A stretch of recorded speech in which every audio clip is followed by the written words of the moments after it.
ইন্দু মেয়েকে এনে তার গলার হারটা 2 হাতে সজোরে ছিঁড়ে ফেলে স্বামীর মুখের সামনে ছুঁড়ে ফেলে দিয়ে বলল, মিথ্যে বলতে আমি জানতাম না, তোমার কাছেই শিখেছি। তবুও এখনো পেতলকে সোনা বলে চালাতে শিখিনি। যে স্ত্রীকে ঠকায়, নিজের মেয়েকে ঠকায়, তার আর কি বাকি থাকে? সে অপর কি মিথ্যেবাদী বলে কি করে? নরেন্দ্র ছিন্ন হারটা তুলে প্রশ্ন করল, কি করে জানলে পেতল? যাচাই করিয়েছ? তোমার বোনকে যাচাই করে দেখতে বলো। বলে সে 2 চোখ রাঙা করে বিমলার দিকে চাইল।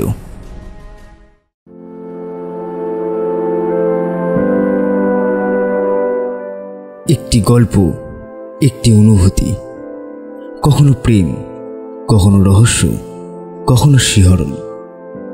ওয়েলকাম টু মিস্টিরিয়াস স্যাটারডে, যেখানে প্রতিটি গল্প এক নতুন অভিজ্ঞতা। বিভিন্ন ধরনের রোমাঞ্চকর গল্প শুনতে আমাদের চ্যানেলটি আজই সাবস্ক্রাইব করে বেল আইকনটি প্রেস করে দিন। আজ আপনাদের শোনাব শরৎচন্দ্র চট্টোপাধ্যায়ের লেখা দর্পচূর্ণ। গল্পের সূত্রধর ও গল্প পাঠে নীল। তাহলে চলুন গল্প শোনা যাক।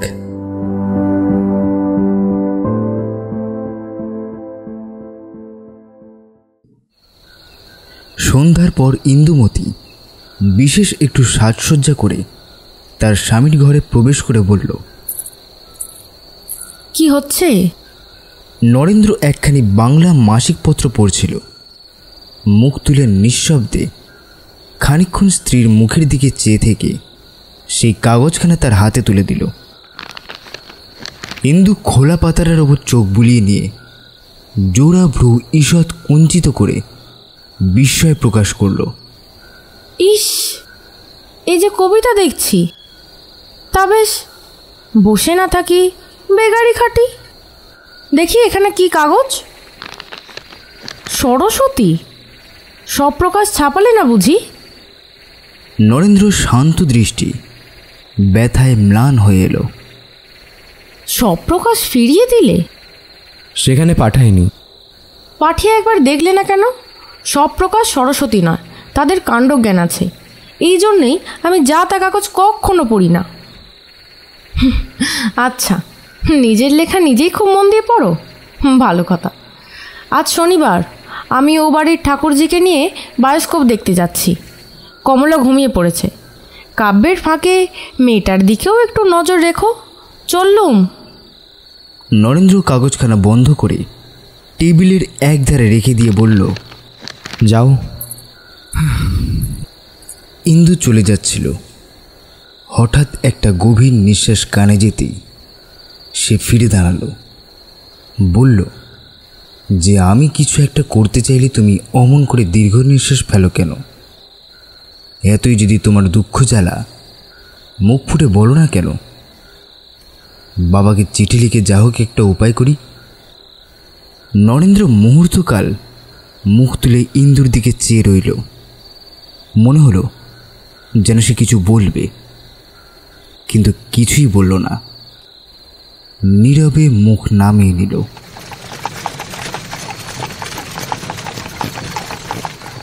নরেন্দ্রর মামাতো বোন বিমলা ইন্দুর বন্ধু। ও রাস্তার মোড়ের ওপরই তার বাড়ি। ইন্দু গাড়ি দাঁড় করিয়ে ভিতরে প্রবেশ করে বিস্মিত ও বিরক্ত হয়ে বলল, ও কি ঠাকুরজি, কাপড় পরনি যে, খবর পাওনি নাকি? বিমলা সলজ্জ হাসি মুখে বলল, পেয়েছি বই কি, কিন্তু একটু দেরি হবে ভাই। উনি এই মাত্র একটুখানি বেড়াতে বেরোলেন, ফিরে না এলে তো যেতে পারবো না। না। ইন্দু মনে মনে অত্যন্ত বিরক্ত হলো। একটা খোঁচা দিয়ে প্রশ্ন করল, প্রভুর হুকুম পাওনি বুঝি? বিমলার সুন্দর মুখখানি স্নিগ্ধ মধুর হাসিতে ভরে গেল। এই খোঁচাটুকু সে যেন ভারী উপভোগ করল। বলল, না, দাসীর আর্জি এখনো পেশ করা হয়নি, যে হলে যে না মঞ্জুর হবে না সে ভরসা করি। ইন্দু আরও বিরক্ত হলো। প্রশ্ন করল, তবে পেশ হয়নি কেন? খবর তো তোমাকে আমি বেলা থাকতেই পাঠিয়েছিলাম। তখন সাহস হলো না গো বউ। অফিস থেকে এসেই বললেন মাথা ধরেছে। ভাবলুম জল টল খেয়ে একটু ঘরে আসুন, মনটা প্রফুল্ল হোক, তখন জানাবো। এখনও তো দেরি আছে না, একটু বসো না ভাই। তিনি ফিরে এলেন বলে। কি জানি কিসে তোমার হাসি আসে ঠাকুরজি, আমি এমন হলে লজ্জায় মরেই যেতুম। আচ্ছা, ঝিকে কিংবা বেড়াটাকে বলে কি যেতে পারো না? বাপরে, তাহলে বাড়ি থেকে দূর করে দেবেন? এই জন্মে আর মুখ দেখবেন না।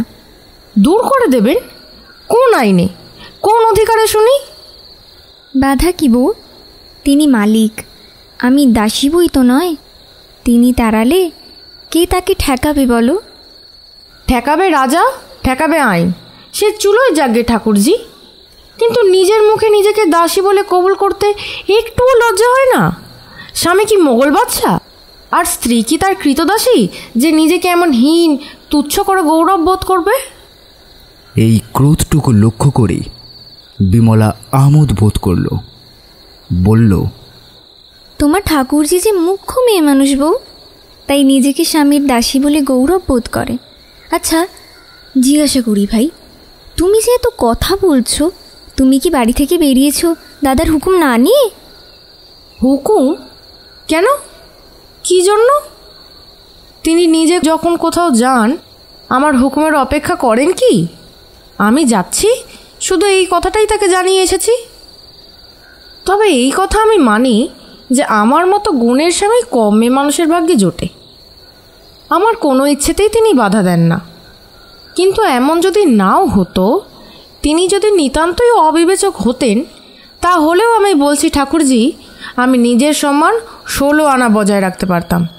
কিছুতেই তোমাদের মতো এই কথা ভুলতে পারতাম না যে আমি সঙ্গিনী, সহধর্মিনী, তার কৃতদাসী নই। জানো ঠাকুরজি, এমনি করেই আমাদের দেশের সমস্ত মেয়ে মানুষ পুরুষের পায়ে মাথা মুড়িয়ে এত তুচ্ছ এমন খেলার পুতুল হয়ে দাঁড়িয়েছে। নিজের সম্মান নিজে না রাখলে কি কেউ দেয় ঠাকুরজি? কেউ না। আমার তো এমন স্বামী, তবুও কখনো তাকে আমি এই কথা ভাববার অবকাশই দিইনি যে তিনিই প্রভু আর আমি স্ত্রী বলেই তার বাদী। আমাদের নারী দেহেও ভগবান বাস করেন, এই কথা আমি নিজেও ভুলিনি, তাকেও ভুলতে দিইনি। বিমলা চুপ করে শুনে একটু নিঃশ্বাস ফেলল, কিন্তু তাতে লজ্জা বা অনুশোচনা কিছুই প্রকাশ পেল না। বলল, জানি নেব আত্মসম্ভ্রম আদায় করা কি, কিন্তু তার পায়ে আত্মবিসর্জন দেওয়াটা বুঝি। এই যে উনি এলেন বোধহয়, একটু একটু বসো ভাই, আমি শিগগিরই হুকুম নিয়ে আসি। এই বলে হঠাৎ একটু মুখ টিপে হেসে দ্রুত পায়ে প্রস্থান করল। বায়োস্কোপ থেকে ফেরবার পথে ইন্দু হঠাৎ বলে উঠল, আচ্ছা ঠাকুরজি, হুকুম না পেলে তো তুমি আসতেই পারতে না।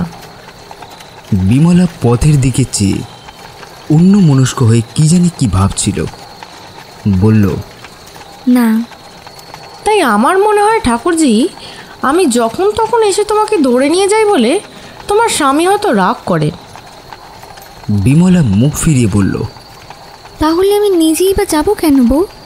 বরং আমার ভয় হয় তুমি অমন করে এসো বলে দাদা হয়তো মনে মনে আমার ওপর বিরক্ত হন। তোমার দাদার এমন স্বভাব নয়। একে তো কখনো তিনি নিজের অধিকারের বাইরে পা দেন না, তাছাড়া আমার কাজে রাগ করবেন? আমি ঠিক জানি এই স্পর্ধা তার স্বপ্নেও আসে না। বিমলা মিনিট 2 স্থির থেকে গভীর একটা নিঃশ্বাস ফেলে মৃদু কণ্ঠে বলল, বউ, দাদা তোমাকে কি ভালোই না বাসেন, কিন্তু তুমি বোধ করি। তার কথা অস্বীকার করি না, কিন্তু আমার সম্বন্ধে তোমার সন্দেহ হলো কিসে? তা জানিনি বউ, কিন্তু মনে হয় যেন। কেন হয় জানো ঠাকুরজি? তোমাদের মতো পায়ে লুটিয়ে পড়া ভালোবাসা আমার নেই বলে। আর ঈশ্বর করুক আমার নারী মর্যাদা ডিঙিয়ে যেন কোনো দিন আমার ভালোবাসা মাথা তুলে উঠতে না পারে। যে ভালোবাসা আমার স্বাধীন সত্তাকে লঙ্ঘন করে যায়, সে ভালোবাসাকে আমি আন্তরিক ঘৃণা করি। বিমলা গোপনে শিউরে উঠল। মিনিটখানেক চুপ করে থেকে ইন্দু বলল, কথা বলছো না যে ঠাকুরজি? কি ভাবছো? কিছু না, প্রার্থনা করি দাদা তোমাকে চিরদিনই এমনই ভালোবাসুন। কারণ যতই কেন বলো না বউ, মেয়ে মানুষের স্বামীর ভালোবাসার চেয়ে বিশ্বব্রহ্মাণ্ডও বড় নয়। কি জানি কি তোমার নারী মর্যাদা আর কি তোমার স্বাধীন সত্তা, আমি তোমার সমস্তই তার পায়ে ডুবিয়ে দিয়ে বেঁচেছি। সত্যি বলছি বউ, আমার তো এমনই দশা হয়েছে, নিজের ইচ্ছে বলেও যেন আর কিছু বাকি নেই, তারই ইচ্ছেই। বিমলা চমকে চুপ করল। ইন্দু ঘৃণা ভরে বলতে লাগলো, আমাদের দেশের মেয়েরা কি মাটির পুতুল? প্রাণ নেই, আত্মা নেই, কিচ্ছু নেই। আচ্ছা, তবে জিজ্ঞাসা করি, এত করে কি পেয়েছো? আমার চেয়ে বেশি ভালোবাসা আদায় করতে পেরেছো কি ঠাকুরজি? ভালোবাসা মাপবার যে যন্ত্র নেই, নইলে মেপে দেখাতে পারতাম। যাক সে কথা। কিন্তু কেন জানো? নিজেকে তোমাদের মতো নিচু করিনি বলে, তোমাদের এই কাঙাল বৃত্তি মাথায় তুলে নিইনি বলে। আমার ভারী দুঃখ হয় ঠাকুরজি। কেন তিনি এত শান্ত, এত নিরীহ, কিছুতেই একটা কথা বলেন না?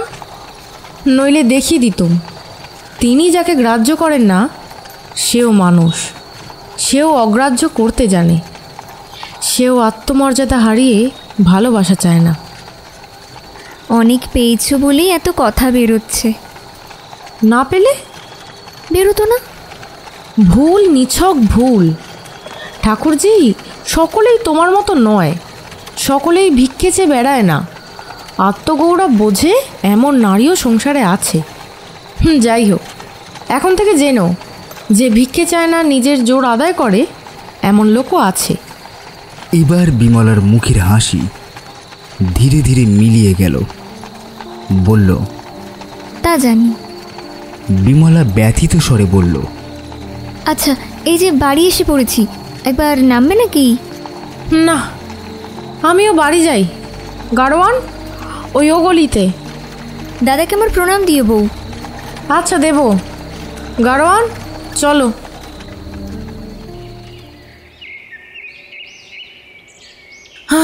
আর নেই, সংসার খরচের কিছু টাকা দিতে হবে যে। স্ত্রীর প্রার্থনায় নরেন্দ্র আশ্চর্য হল। বলল, এর মধ্যেই 200 টাকা ফুরিয়ে গেল? না গেলে কি মিথ্যে কথা বলছি, না লুকিয়ে রেখে চাইছি? নরেন্দ্র চোখে মুখে একটা ভয়ের ছায়া পড়ল। কোথায় টাকা, কি করে সংগ্রহ করবে? সেই মুখের ভাব ইন্দু দেখল, কিন্তু ভুল করে দেখল। বলল, বিশ্বাস না হয় এখন থেকে একটা খাতা দিও, হিসেব লিখে রাখবো। কিংবা এক কাজ করো না, খরচের টাকা করে নিজের হাতেই রাখো, তাতে তোমারও ভয় থাকবে না, আমিও সংসারের লজ্জা থেকে রেহাই পাবো। নরেন্দ্র ধীরে ধীরে বলল, অবিশ্বাস করি না, কিন্তু কিন্তু কি? বিশ্বাসও হয় না, এই তো। আচ্ছা যাচ্ছি, যতটা পারি হিসেব লিখে আনি। উফ, কি সুখের ঘরকন্যাই হয়েছে আমার। কিন্তু কেন, কিসের জন্য হিসেব লিখতে যাব? আমি কি মিথ্যে কথা বলি? আমার মামাতো বোনের বিয়েতে কাপড় জামা লাগলো 50 টাকার ওপর। কমলার জামা দুটোর দাম 12 টাকা। সেদিন বায়োস্কোপে খরচ হলো 10-12 টাকা। খুঁটিয়ে দেখো দেখি বাকি থাকে কত। তাতে এই 10-15 দিনের সংসার খরচাটা কি এমনি বেশি যে তোমার 2 চোখ কপালে উঠেছে? আমার দাদার সংসারে মাসে 700-800 টাকাতেও যে হয় না। সত্যি বলছি, এমন করলে আমি তো আর ঘরে টিকতেই পারবো না। তার চেয়ে বরং স্পষ্ট বলেই দাও না, দাদা মেদিনীপুরে বদলি হয়েছে, আমি মেয়ে নিয়ে চলে যাই, আমিও জোরোই, তুমিও বাঁচো। নরেন্দ্র অনেকক্ষণ ঘাড় হেঁট করে থেকে মুখ তুলে বলল, এ বেলায় তো হবে না, দেখি যদি ও বেলায় কিছু জোগাড় করতে পারি। তার মানে যদি জোগাড় করতে না পারো তো উপোস করতে হবে নাকি? দেখো, কালই আমি মেদিনীপুর যাব, কিন্তু তুমি এক কাজ করো, এই দালালির ব্যবসা ছেড়ে দিয়ে দাদাকে ধরে একটা চাকরির জোগাড় করে নাও, তাতে বরঞ্চ ভবিষ্যতে ভালো থাকবে। কিন্তু যা পারো না তাতে হাত দিয়ে নিজেও মাটি হয় না, আমাকেও নষ্ট করো না। নরেন্দ্র জবাব দিল না। ইন্দু আরও কি বলতে যাচ্ছিল, কিন্তু এই সময় বেয়ারাটা শম্ভুবাবুর আগমন সংবাদ জানালো এবং পরক্ষণেই বাইরে জুতোর পদশব্দ শোনা গেল। ইন্দু পাশের দরজা দিয়ে পর্দার আড়ালে সরে দাঁড়ালো। শম্ভুবাবু মহাজন, নরেন্দ্রর পিতা, বিস্তর ঋণ করে স্বর্গীয় হয়েছেন। পুত্রের কাছে তাগাদা করতে শম্ভুবাবু প্রায়ই এসে থাকেন, আজও উপস্থিত হয়েছেন।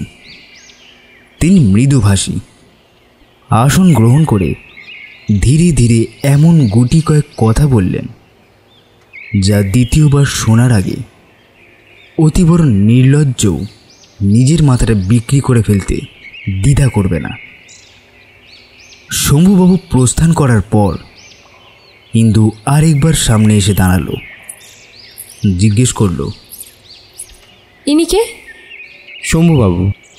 তারপরে? আসলে কিছু টাকা পাবেন তাই চাইতে এসেছিলেন। সে টেরি পেয়েছি, কিন্তু ধার করেছিলে কেন? নরেন্দ্র এই প্রশ্নের জবাবটা একটু ঘুরিয়ে দিল। বলল, বাবাও হঠাৎ মারা গেলেন তাই। ইন্দু অতিশয় রুক্ষ স্বরে বলল, তোমার বাবা কি পৃথিবী শুদ্ধ লোকের কাছে দেনা করে গেছেন? এই শোধ করবে কে? তুমি? কি করে করবে শুনি? এতগুলো প্রশ্নের এক নিঃশ্বাসে জবাব দেওয়া যায় না। ইন্দু নিজেও সেই জন্য অপেক্ষা করে রইল না। তৎক্ষণাৎ বলল, বেশ তো, তোমার বাবা না হয় হঠাৎ মারা গেছেন, কিন্তু তুমি তো হঠাৎ বিয়ে করনি। বাবাকে এই সমস্ত ব্যাপারে তোমার তো জানানো উচিত ছিল। আমাকে গোপন করাটাও তোমার কর্তব্য হয়নি। লোকের মুখে শুনি তুমি ভারী ধর্মভীরু লোক। বলি, এসব বুঝি তোমার ধর্মশাস্ত্রে লেখা নেই? বলে ঠিক যেন যুদ্ধ করে স্বামীর মুখ পানে চেয়ে রইল। কিন্তু হায় রে, এতগুলো সুতীক্ষ্ণ বাণ যার উপরে এমন নিষ্ঠুরভাবে বর্ষিত হলো, ভগবান তাকে কি নিরস্ত্র, কি নিরুপায় করেই সংসারে পাঠিয়েছিলেন। কাউকে কোনো কারণে প্রতিঘাত করার সাধ্যটুকু তার ছিল না, শুধু সাধ্য ছিল সহ্য করবার। আঘাতের সমস্ত বেদনাই তার নিজের মধ্যে পাক খেয়ে অতি অল্প সময়ের মধ্যে শুষ্ক হয়ে যেত। কিন্তু সেই অল্প সময়টুকু আজ তার মিলল না। শম্ভুবাবুর কথার জ্বালা কণামাত্র শান্ত হওয়ার আগেই ইন্দু তাতে এমন ভীষণ তীব্র জ্বালা সংযোগ করল যে তারই অসহ্য দহনে আজ সেও প্রত্যুত্তরে একটা কঠোর কথাই বলতে উদ্যত হয়ে উঠল। কিন্তু শেষ রক্ষা করতে পারল না, শুধু ক্ষীণ স্বরে বলল, আচ্ছা, বাবার সম্বন্ধে কি তোমার এমন বলা উচিত? না, উচিত নয়, কিন্তু আমার উচিত অনুচিতের কথা তো তোমাকে মীমাংসা করতে বলিনি। কেন তোমাদের সমস্ত ব্যাপার বাবাকে খুলে বলনি বলো তো? আমি কিছুই গোপন করিনি ইন্দু। তাছাড়া তিনি বাবার ছোটবেলাকার বন্ধু, নিজেই সমস্ত জানতেন। তাহলে বলো, সমস্ত জেনে শুনেই বাবা আমাকে জলে ফেলে দিয়েছেন? অসহ্য ব্যথায় ও বিস্ময়ে নরেন্দ্র স্তম্ভিত হয়ে চেয়ে থেকে মাথা নত করল।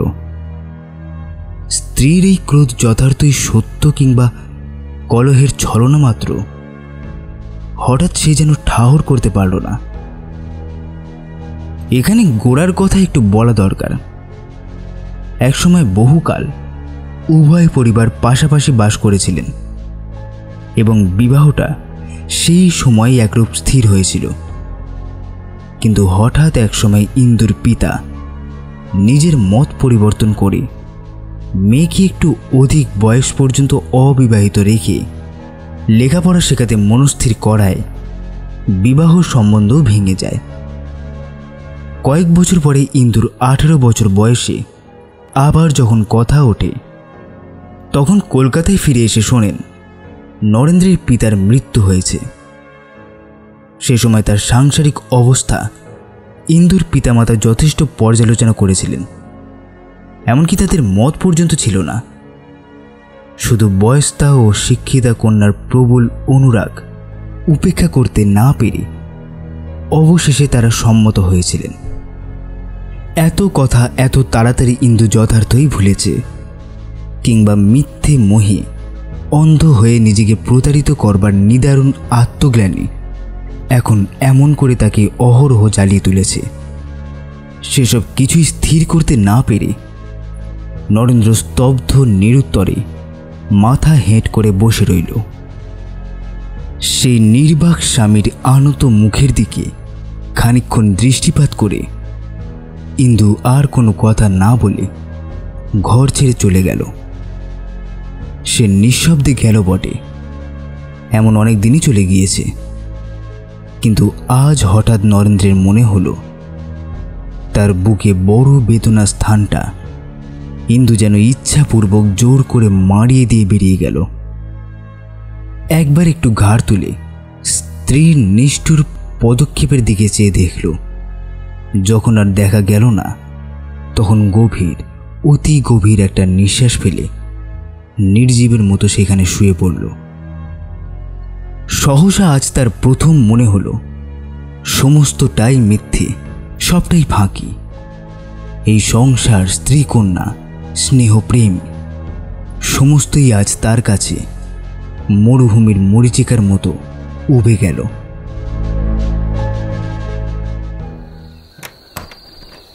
কে রে বিমল, আয় বোন বস। এই বলে নরেন্দ্র বিছানার ওপর উঠে বসল।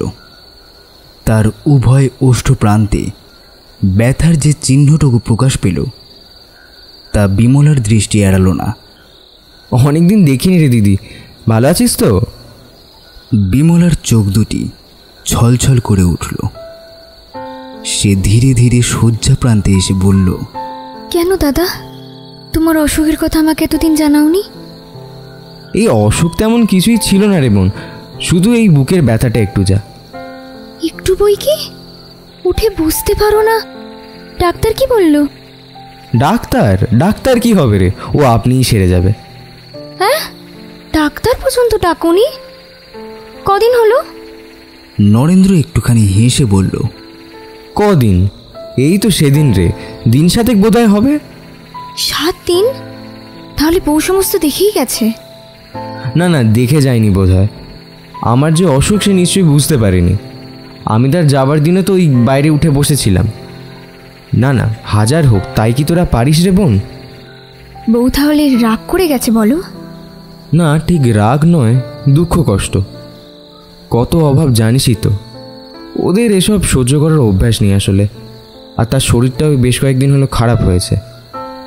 নইলে অসুখ দেখলে কি তোরা রাগ করে থাকতে পারিস?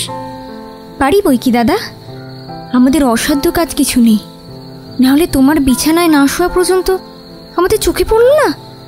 ভোলা, পালকি এলো রে। আনতে পাঠিয়েছি মা। এর মধ্যেই চলে যাবি? এখনো তো সন্ধেও হয়নি, আর একটু বস না। না দাদা, সন্ধে হলে হিম লাগবে। ভোলা, পালকি একেবারে ভিতরে আনিস। ভিতরে কেন বিমল? ভেতরেই ভালো দাদা, এই ব্যথা নিয়ে তোমার বাইরে কি উঠতে কষ্ট হবে। আমাকে নিয়ে যাবি? এই পাগল, দেখ কি হয়েছে যে এত কাণ্ড করতে হবে। এ তো আমার প্রায়ই হয় আর প্রায়ই সেরে যায়। তাই যাক দাদা, কিন্তু ভাই তো আর আমার নেই যে, তোমাকে হারালে যে আরেকটি পাবো। এই যে পালকি, এই র্যাপারখানা বেশ করে গায়ে জড়িয়ে নাও তো। ভোলা, আরেকটু এগিয়ে আনতে বল। না দাদা, এই সময় তোমাকে চোখে চোখে না রাখতে পারলে আমার মনে শান্তি থাকবে না। কিন্তু নিয়ে যেতে চাইবি বুঝলে তো আমি তোকে খবরই দিতাম না। বিমলা মুখের দিকে চেয়ে থেকে বলল, তোমাদের বোঝা তোমাদেরই থাক দাদা, আমাকে আর শুনিও না। আচ্ছা, কি করে মুখে আনলে বলো তো? এই অবস্থায় তোমাকে একলা ফেলে রেখে চলে যেতে পারি? সত্যি কথা বলো। নরেন্দ্র একটা নিঃশ্বাস ফেলে বলল, তবে চল যাই। দাদা, কি রে? আজ রাত্রেই বউকে একখানা টেলিগ্রাম করে দিই, কাল সকালে চলে আসুক। নরেন্দ্র ব্যস্ত হয়ে উঠল। না না না, সে দরকার নেই। কেন নেই? মেদিনীপুর তো বেশি দূর নয়, একবার আসুক, না হয় আবার চলে যাবে। না রে বিমল, না, সত্যিই তার শরীরটা ভালো নেই, দুদিন একটু জুড়োক। বিমল, আমি যদি তোর কাছে থেকে ভালো না হতে পারি তাহলে আর কিছুতেই পারবো না। তা হ্যাঁ রে, আমি যে যাচ্ছি গগনবাবু শুনেছেন? তিনি তো এখনো অফিস থেকে ফেরেননি। তবে তবে আবার কি, তোমার ভয় নেই দাদা? তার বেশ বড় বড় দুটি চোখ আছে, আমরা গেলে দেখতেই পাবেন। বিমল, আমার যাওয়াটা কিন্তু ঠিক হচ্ছে না। কেন? না, গগনবাবুর অমতে। অমন করলে মাথা ঘুরে মরবো দাদা। একটা বাড়ির মধ্যে কি ভিন্ন ভিন্ন মত থাকে যে আমাকে তুমি অপমান করছো? অপমান করছি? ঠিক জানিস বিমল, ভিন্ন মত থাকে না। বিমলা জরুরি জামাকাপড় গুছিয়ে নিচ্ছিল। সলজ্জে মাথা নেড়ে বলল, না।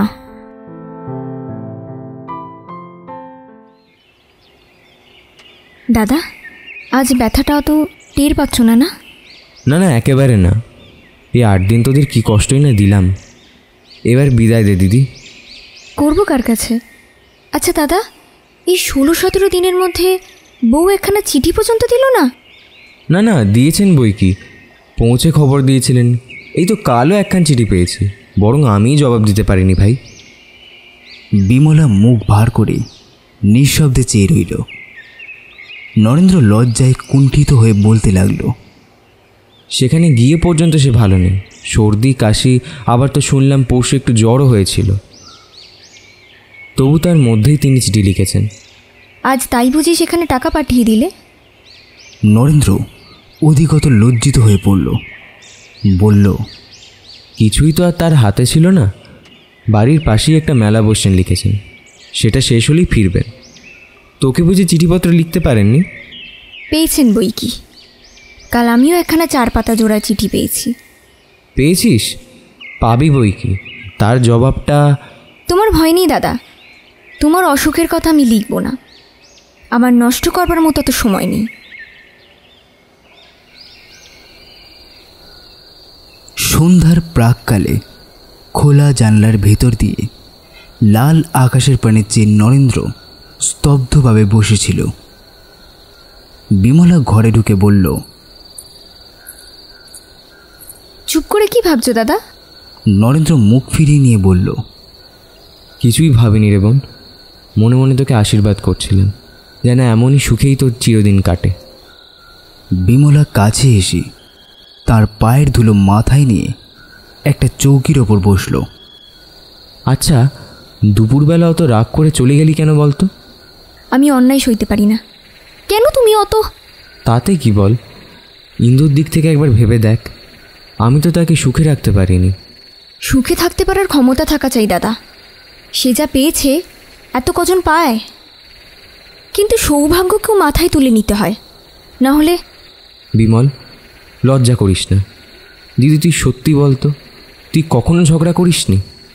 উনি বলেছেন বুঝি? তা তো বলবেনি। নরেন্দ্র মৃদু হেসে বলল, না না, গগনবাবু কিছুই বলেননি, আমি তোকেই জিজ্ঞেস করছি আর কি।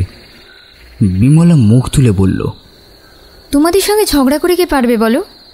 শেষে হাতে পায়ে পড়ে ওখানে দাঁড়িয়ে কে? আমি গগনবাবু। থামলে কেন, বলে যাও। ঝগড়া করে কার হাতে পায়ে কাকে পড়তে হয়, কথাটা শেষ করে ফেলো। যাও, যে সাধু পুরুষ লুকিয়ে শোনে তার কথাই আমি জবাব দিই না। বলে বিমলা কৃত্রিম ক্রোধের আড়ালে হাসি চেপে দ্রুত পায়ে প্রস্থান করল। নরেন্দ্র সুদীর্ঘ নিঃশ্বাস ফেলে মোটা তাকিয়াটায় হেলান দিয়ে বসল। গগনবাবু বললেন, এবেলায় কেমন আছো হে?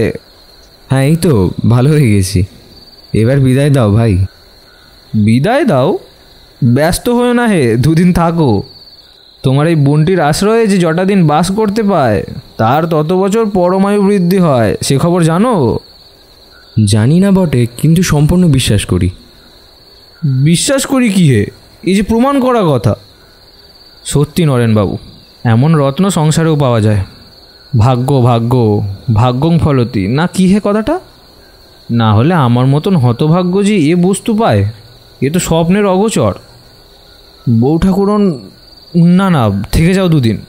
এমন সংসার ছেড়ে স্বর্গে গিয়েও আরাম পাবে না, তা বলে দিচ্ছি ভাই। বিমলা বহু দূরে যায়নি, ঠিক পর্দার আড়ালেই কান পেতেছিল। চোখ মুছে উঁকি মেরে সে প্রায় অন্ধকারেও স্পষ্ট দেখতে পেল। তার স্বামীর কথাগুলো শুনে নরেন দাদার মুখখানা একবার জ্বলে উঠে যেন ছাই হয়ে গেল।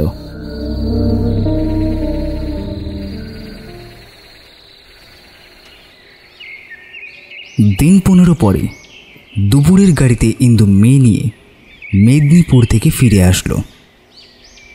স্ত্রী ও কন্যাকে সুস্থ সবল দেখে নরেন্দ্র শীর্ণ পাণ্ডুর মুখ মুহূর্তে উদ্ভাসিত হয়ে উঠল। সাগ্রহে ঘুমন্ত কন্যাকে বুকে টেনে নিয়ে প্রশ্ন করল, কেমন আছো ইন্দু? বেশ আছি। কেন? তোমার জ্বরের মতো হয়েছিল শুনে চিন্তা হচ্ছিল, সেরে গেছে? না হলে ডাক্তার ডাকাবে নাকি? নরেন্দ্র হাসি মুখ মলিন হলো, বলল, না, তাই জিজ্ঞেস করছি আর কি। কি হবে করে? এদিকে তো 50টা টাকা পাঠিয়ে চিঠির ওপর চিঠি যাচ্ছিল, কেমন আছো কেমন আছো, সাবধানে থেকো সাবধানে থেকো। আমি কি কচি খুকি নাকি? 50টা টাকা আমার দাদা আমাকে দিতে পারতো না? ও টাকা পাঠিয়ে সকলের কাছে আমার মাথাটা হেট করা কি খুব দরকার ছিল? সেদিন বাড়িতে যেন একটা হাসি পড়ে গেল। নরেন্দ্র ম্লান মুখ আরও ম্লান করে অস্ফুটে বলল, জোগাড় করতে পারলাম না। না পাঠিয়ে তাই লিখে দিলে না কেন? ওহ, আবার সেই নেই নেই দাও দাও, বেশ ছিলুম এতদিন। সত্যি বড় লোকের মেয়ে গরিবের ঘরে পড়ার মতো মহা পাপ আর সংসারে নেই। বলে সেই পরম সত্যে স্বামীর হৃদয় পূর্ণ করে দিয়ে ইন্দু অন্যত্র চলে গেল। 1 মাসেরও অধিক পরে স্বামী স্ত্রীর এই প্রথম সাক্ষাৎ। বাইরে এসে ইন্দু ইতস্তত দৃষ্টি নিক্ষেপ করে নিজের শোয়ার ঘরে ঢুকে ভারী আশ্চর্য হয়ে দেখল, বাড়ির অন্যান্য স্থানের মতো এইখানেও সমস্ত বস্তু রীতিমতো পরিষ্কার পরিচ্ছন্ন করা হয়েছে। জিজ্ঞেস করল, এত ঝাড়া মোছা হচ্ছে কেন রে? নতুন ঝি বলল, আগে আপনি আসবেন বলে। আমি আসবো বলে? হ্যাঁ মা, বাবু তো তাই বলে দিলেন। আপনি ময়লা কিছু দেখতে পারেন না, আজ 3 দিন ধরে তাই। ইন্দু অন্তরের মধ্যে একটা বড় রকমের গর্ব অনুভব করল, কিন্তু সহজভাবে বলল, ময়লা আবার কে দেখতে পারে? তবু ভালো যে। হ্যাঁ মা, লোক লাগিয়ে ওপর নিচে সমস্ত সাফ করা হয়েছে। জি, রামটহলটাকে একবার ডেকে দাও তো, বাজার থেকে কিছু ফলমূল কিনে আনুক। ফল টল তো সব আছে মা, বাবু আজ সকালে নিজে বাজারে গিয়ে সমস্ত খুঁটিয়ে কিনে এনেছে। ডাব আছে? আঙুর আছে বই কি, এখনই নিয়ে আসছি। বলে দাসী চলে গেল। ইন্দুর মুখের ওপর থেকে বিরক্তির মেঘখানা সম্পূর্ণ উড়ে গেল। বরং কিছুক্ষণ পরে স্বামীর মলিন মুখখানা বুকের কোথায় যেন একটু খচখচ করতে লাগলো। বিশ্রাম করে 2 ঘন্টা পরে সে প্রসন্ন মুখে স্বামীর বসবার ঘরে ঢুকে দেখল নরেন্দ্র চশমা খুলে খুব ঝুঁকে বসে কি লিখছিল। বলল, এত মন দিয়ে কি লেখা হচ্ছে? কবিতা? না। কি তবে? ও কিছু নয়। বলে সে লেখাগুলো চাপা দিয়ে রাখল। ইন্দুর প্রসন্ন মুখ মেঘাবৃত হয়ে উঠল। বলল, তাহলে কিছু নার ওপর এত ঝুঁকে না পড়ে বরং যাতে দুঃখ কষ্ট ঘোচে এমন কিছুতেই মন দাও। শুনলাম দাদার হাতে নাকি গোটা কতক চাকরি খালি আছে। বলে ভালো করে স্বামীর মুখের পানে চেয়ে রইল। সে নিশ্চয়ই জানত এই চাকরি করার কথাটা তাকে চিরদিন আঘাত করে। আজ কিন্তু আশ্চর্য হয়ে দেখল আঘাতের কোনো বেদনাই তার মুখে প্রকাশ পেল না। নরেন্দ্র শান্তভাবে বলল, চাকরি করবার লোকও সেখানে আছে। এই সম্পূর্ণ অপ্রত্যাশিত উত্তরে ইন্দু ক্রোধে জ্বলে উঠল। কিছুক্ষণ অবাক হয়ে থেকে বলল, তা জানি, কিন্তু সেখানে আছে, এখানে নেই নাকি? আজকাল ভালো কথা বললে যে তোমার মন্দ হয় দেখছি। ঘরের কোণে ঘাড় গুঁজে বসে কবিতা লিখতে তোমার লজ্জা করে না? বলে সে চোখ মুখ রাঙা করে ঘর ছেড়ে বেরিয়ে গেল। এই দ্বিতীয় সাক্ষাৎ। হ্যাঁ, এই যে বউ, কখন এলে? এই তো পরশু দুপুরবেলা। পরশু দুপুরবেলা? তাই এত তাড়াতাড়ি আজ সন্ধেবেলায় দেখা দিতে এসেছো? না ভাই বউ, টানটা একটু এবার কম করো। ইন্দু ঘাড় নেড়ে বলল, চিঠি লিখে জবাব পর্যন্ত পাইনি। আমি একা আর কত টানবো ঠাকুরজি? বিমলা আশ্চর্য হয়ে জিজ্ঞেস করল, জবাব পাওনি? সে না পাওয়াই 4 পাতার জবাব 4 ছত্র তো। তখন একটুকুও সময় ছিল না ভাই। এ ঘরে দাদা যদিও বা একটু সারলেন, ওদিকে আমার নতুন ভাড়াটে যায়। ইন্দু কথাটার এক বর্ণও বুঝল না, হাঁ করে চেয়ে রইল। বিমলা সেদিকে মনোযোগ না করে বলতে লাগলো, সেই মঙ্গলবারটা আমার চিরকাল মনে থাকবে। 7 দিনের দিন খবর পেয়ে দাদাকে নিয়ে এলুম। তার 2 দিন পরে দাদার বুকের ব্যথা যেমন বাড়াবাড়ি, অম্বিকাবাবুর অসুখটাও তেমন বেড়ে উঠল। তোমাকে বলবো কি বউ, শেক দিতে দিতে আর ফোমেন্ট করতে করতে বাড়ির শুদ্ধ লোকের হাতের চামড়া উঠে গেল। সারা দিন রাত কারোর নামা খাওয়া পর্যন্ত হলো না। হ্যাঁ, সতীসাধ্যী বলে ওই অম্বিকাবাবুর স্ত্রীকে। ছেলে মানুষ বউ, কিন্তু কি যত্ন, কি স্বামী সেবা। তার পূর্ণই এ যাত্রা তিনি রক্ষে পেয়ে গেলেন, নইলে ডাক্তার বুদ্ধি শান্ত ছিল না। অম্বিকাবাবুকে? কি জানি ঘাটালের কাছে কোথায় বাড়ি। চিকিৎসার জন্য ওখানে এসে আমাদের ওই পাশের বাড়িটা ভাড়া নিয়েছেন। লোকজন নেই, পয়সা কড়িও নেই, শুধু বউটি। তোমাদের দাদার বুঝি খুব বেড়েছিল? সেটাতে আমার তো সত্যি ভয় হয়েছিল।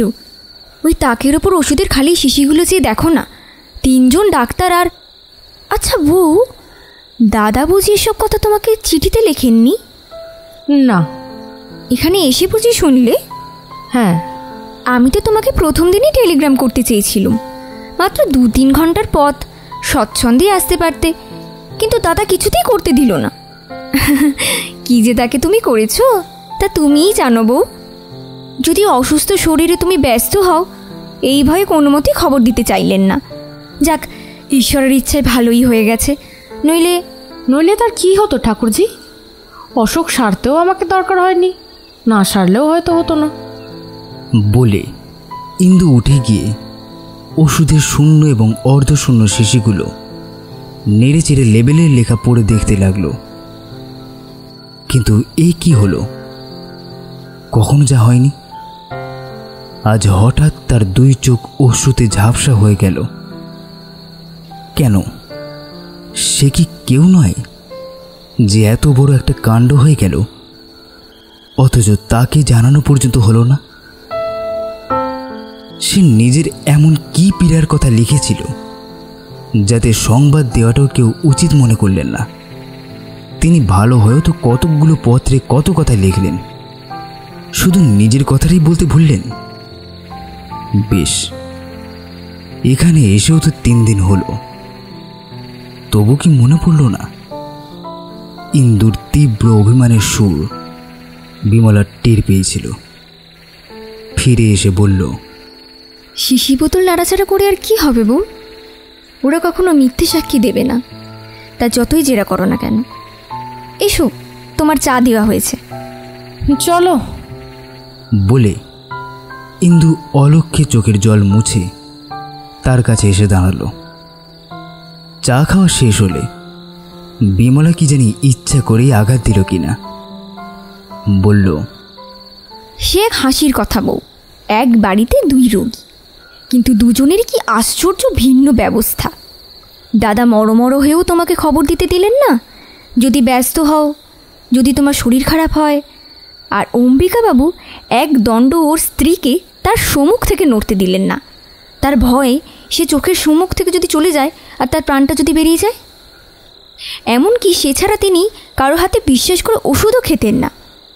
এমন কখনো শুনেছ বলো? আমাদের এঁকে তোমরা সবাই তামাশা করো, কিন্তু অম্বিকাবাবুরাই সকলকে ডিঙিয়ে গেছেন। খেটে খেটে মেয়েটি ঠিক মোড়ার মতো আকৃতি হয়েছে। ইন্দু মুখ বলে উঠে দাঁড়ালো, বলল, আর একদিন এসে তোমার সতীসাধ্যী বউটির সঙ্গে আলাপ করে যাব। আজ গাড়ি এসেছে, চললাম। তাহলে কাল একবার এসো, আলাপ করে বাস্তবিক সুখ হবে। দেখা যাবে, যদি কিছু শিখতে পারি। বলে ইন্দু মুখ ভার করে গাড়িতে গিয়ে উঠল। অম্বিকাবাবুর পাগলামি, তার মনের মধ্যে আজ সমস্ত পথটা তার স্বামীর গভীর মঙ্গলেচ্ছার গায়ে ধুলা ছিটিয়ে লজ্জা দিতে দিতে চলল। দিন দুই পরে কথায় কথায় ইন্দু অত্যন্ত বিরক্ত হয়ে বলে উঠল, যদি সত্যি কথা শুনলে রাগ না করো তাহলে বলি ঠাকুরজি, বিয়ে করা তোমার দাদারও উচিত হয়নি, এই অম্বিকাবাবুরও উচিত হয়নি। বিমলা জিজ্ঞেস করল, কেন? কারণ প্রতিপালন করার ক্ষমতা না থাকলে সেটা মহাপাপ। উত্তর শুনে বিমলা মর্মাহত হল। ইন্দুকে সে ভালোবাসত। খানিক পরে বলল, অম্বিকাবাবুর অন্যায় হয়ে থাকতে পারে, কিন্তু তাই বলে তার স্ত্রী নিজের কর্তব্য করবে না? তাকে তো মরণ পর্যন্ত স্বামী সেবা করতে হবে। কেন হবে? তিনি অন্যায় করবেন, যাতে অধিকার নেই তাই করবেন, তার ফল ভোগ করবো আমরা। তুমি ইংরেজি পড়োনি, আর 5টা সভ্য সমাজের খবর রাখো না? নইলে বুঝিয়ে দিতে পারতাম, কর্তব্য শুধু একদিকে থাকে না, হয় দুদিকে থাকবে, না হয় থাকবে না। পুরুষেরা একথা আমাদের বুঝতেই দেয় না বলেই আমরা অম্বিকাবাবুর স্ত্রীর মতো মৃত্যুপণ করে সেবা করি। বিমলা মুহূর্তকাল চেয়ে বলল, নাহলে করতাম না বউ? সেবা করাটা কি স্ত্রীর বড় দুঃখের কাজ বলে মনে করো? অম্বিকাবাবু স্ত্রীর বাইরের ক্লেশটাই দেখতে পাও, তার ভেতরের আনন্দটা জানতে পারো কি? আমি জানতেও চাই না। স্বামীর ভালোবাসাটা বোধ করি জানতে চাও না? না ঠাকুরজি, অরুচি হয়ে গেছে। বরং ওটা কম করে নিজের কর্তব্যটা করলেই হাঁফ ছেড়ে বাঁচি। বিমলা দাঁড়িয়েছিল, নিঃশ্বাস ফেলে ধীরে ধীরে বসে পড়ে বলল, ঠিক এই কথাটাও আগেও একবার বলেছ, কিন্তু তখনও বুঝতে পারিনি, এখনও বুঝতে পারলাম না। আমার দাদা তার কর্তব্য করে না কি সেটা তুমি জানো, অনেক বই পড়েছো, অনেক দেশের খবর জানো, তোমার সঙ্গে তর্ক করা আমার সাজে না। কিন্তু আমার দৃঢ় বিশ্বাস, স্বামী ন্যায় অন্যায় যাই করুন না কেন, তার ভালোবাসা অগ্রাহ্য করার স্পর্ধা কোনো দেশের স্ত্রীরই নেই। আমার তো মনে হয় ও জিনিস হারানোর চেয়ে মরণ ভালো, তারপরও বেঁচে থাকা শুধু বিড়ম্বনা। আমি তা মানি না বলে বিমলা হেসে ফেলল। তার হঠাৎ মনে হলো এই সমস্তই পরিহাস। সত্যি তো, পরিহাস ছাড়া নারীর মুখে এটার কি হতে পারে? বলল, কিন্তু তাও বলি বউ, আমার কাছে যা মুখে আসছে বলছো, কিন্তু দাদার সামনে এসব নিয়ে বেশি চালাকি করো না। কেননা পুরুষ মানুষ যদি বুদ্ধিমান হোক না কেন, অনেক সময় কি অনেক সময় তামাশা কিনা ধরতে পারে না। সে তার কাজ, আমি তা নিয়ে দুর্ভাবনা করি না। কিন্তু আমি যে না ভেবে থাকতে পারি না বউ। ইন্দু জোর করে হেসে প্রশ্ন করল, কেন বলো তো? বিমলা একটুখানি ভেবে বলল, রাগ করো না বউ, কিন্তু সেই অসুখের সময় আমার সত্যি মনে হয়েছিল দাদা যে তোমাকে পাবার জন্য একসময় পাগল হয়ে উঠেছিলেন। সে যে কি বলে, পায়ে কাঁটা ফুটলে বুক পেতে দেওয়া, কিন্তু সে ভাব বুঝি আর নেই। হঠাৎ ইন্দুর সমস্ত মুখের ওপর কে যেন কালি মাখিয়ে দিল। তারপরে সে জোর করে শুকনো হাসি টেনে এনে বলল, তোমার সহস্র ধন্যবাদ ঠাকুরজি। তোমার দাদাকে বলো আমি ভ্রুক্ষেপও করি না, আর তুমিও ভালো করে বুঝো আমি নিজের ভালো মন্দ নিজেই সামলাতে জানি, তা নিয়ে পরের মাথা গরম করাটাও আবশ্যক মনে করি না। ফিরে এসে ইন্দু স্বামীর ঘরে ঢুকেই প্রশ্ন করল, আমি মেদিনীপুর যাওয়ার পর তোমার ব্যায়াম হয়েছিল? নরেন্দ্র খাতা থেকে মুখ তুলে ধীরে ধীরে বলল, না, ব্যায়ামও নয়, সেই ব্যথাটা আর কি। খরচ বাঁচানোর জন্য ঠাকুরজির ওখানে গিয়ে পড়েছিলে? স্ত্রীর এই অত্যন্ত কটু ইঙ্গিতে নরেন্দ্র খাতাটার উপর পুনর্বায় ঝুঁকে পড়ে কয়েক মুহূর্ত মৌন থেকে মৃদু কণ্ঠে বলল, বিমলিতে এসে নিয়ে গেছিল। কিন্তু আমি শুনতে পেলে বলে দিতাম, অক্ষমদের জন্যই হাসপাতাল সৃষ্টি হয়েছে, পরের ঘাড়ে না চড়ে ওখানেই যাওয়া তাদের উচিত। নরেন্দ্র আর মুখ তুলল না, একটি কথাও বলল না। ইন্দু টান মেরে পর্দাটা সরিয়ে বেরিয়ে গেল। ধাক্কা লেগে একটা ছোট টিপাই ফুলদানি সমেত উল্টে পড়ল। সে ফিরেও চাইল না। মিনিট 5 পরে তেমনই সজোরে পর্দা সরিয়ে ফিরে এসে বলল, ঠাকুর যে খবর দিতে চেয়েছিল, তুমি মানা করেছিলে কী জন্য?